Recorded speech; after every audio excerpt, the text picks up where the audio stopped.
কথা বলতে পারেন না এবং কানে শুনতেও পান না, কিন্তু তাতেও দমে যাননি। সমস্ত প্রতিবন্ধকতাকে জয় করে এবারের এসএসসি পরীক্ষায় জিপিএ 5 পেয়ে তাক লাগিয়ে দিয়েছেন জাইমা জার্নাস তানিশা নামের এই শ্রবণ ও বাক প্রতিবন্ধী শিক্ষার্থী। আমার আজকে মেয়ের কিছু রেজাল্ট হয়েছে, ওর রেজাল্ট জানি অনেক আনন্দিত, গর্বিত।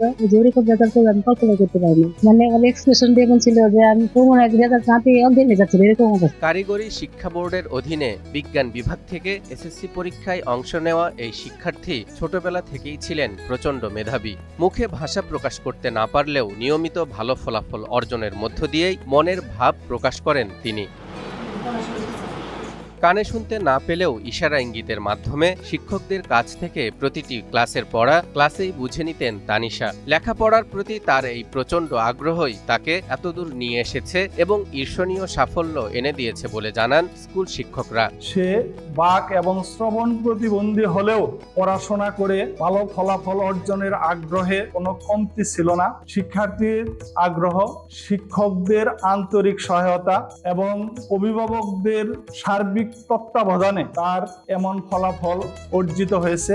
এ ফলাফলে আমরা শিক্ষক শিক্ষিকা মণ্ডলী অত্যন্ত আনন্দিত এবং গর্বিত। সে তার ক্লাসে যথারীতি যে কোনো বিষয়ে তার থেকে ইশারা ইঙ্গিতে বুঝিয়ে বলতে চাইলে সে বলে বুঝিয়ে দিতে পারতো।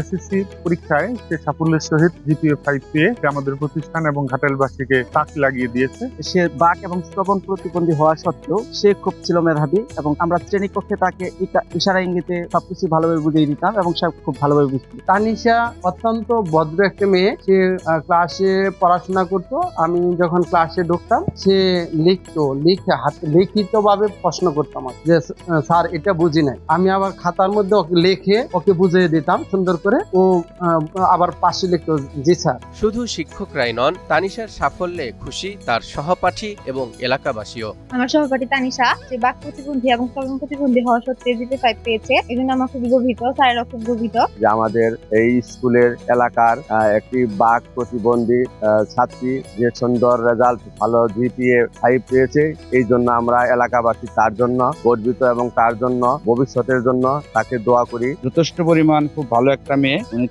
তানিশার জন্য সবাই দোয়া করবেন।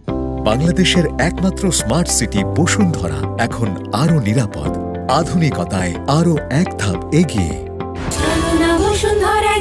ঘাটাইল সালেহা ইউসুফজাই পাইলট বালিকা উচ্চ বিদ্যালয়ের শিক্ষার্থী জাইমা জার্নাস তানিশা টাঙ্গাইলের ঘাটাইল সদর ইউনিয়নের কমনাপাড়া গ্রামের জয়নাল আবেদিনের মেয়ে। তার বাবা একজন সরকারি প্রকৌশলী এবং মা সরকারি প্রাথমিক বিদ্যালয়ের সহকারী শিক্ষিকা। মেয়ের সাফল্যের পেছনে নিজের প্রচেষ্টা, শিক্ষকদের অক্লান্ত পরিশ্রম ও মহান আল্লাহ তাআলার অশেষ রহমতের কথা স্বীকার করে উচ্ছ্বাস প্রকাশ করলেন মা মাহফুজুন নাহার বিউটি।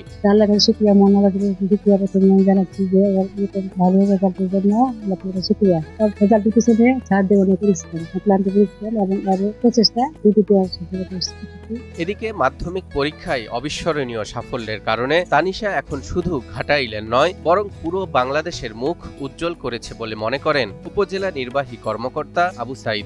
তানিশা নামের একটা মেয়ে, যিনি এই ঘাটাইলের একজন কৃতি সন্তান, ইতিমধ্যে এই চলমান পরীক্ষার রেজাল্টে সে দারুণ সাফল্য দেখিয়েছে। শ্রবণ ও বাক প্রতিবন্ধী হওয়া সত্ত্বেও সকল প্রতিবন্ধকতা জয় করে সে ঘাটাইল তথা বাংলাদেশের মুখ উজ্জ্বল করেছে, দেখিয়ে দিয়েছে আগামী প্রজন্মের সবাইকে যে কিভাবে সকল প্রতিবন্ধকতা জয় করেও কিভাবে সামনে এগিয়ে যায়। তার এই সাফল্যে আমরা সবাই সহ এই উপজেলা প্রশাসন, ঘাটাইলবাসী সবাই দারুণ আনন্দিত এবং এই পরিবারের সাফল্য কামনা করি। তানিশা যাতে আগামীতে বাংলাদেশের মুখ উজ্জ্বল করে বিশ্বের মুখ উজ্জ্বল করতে পারে সেই প্রত্যাশা। তানিশা ঘাটাইল ক্যান্টনমেন্টে অবস্থিত প্রতিবন্ধী ও অটিজম শিক্ষার্থীদের বিশেষায়িত শিক্ষা প্রতিষ্ঠান প্রয়াসে শিশু শ্রেণী থেকে অষ্টম শ্রেণী পর্যন্ত লেখাপড়া করেছেন। সাফল্যের এই ধারাবাহিকতা অব্যাহত রেখে তানিশা স্বপ্ন দেখেন ভবিষ্যতে তিনি একজন চিকিৎসক হবেন এবং প্রতিবন্ধী শিশুদের পাশে দাঁড়াবেন।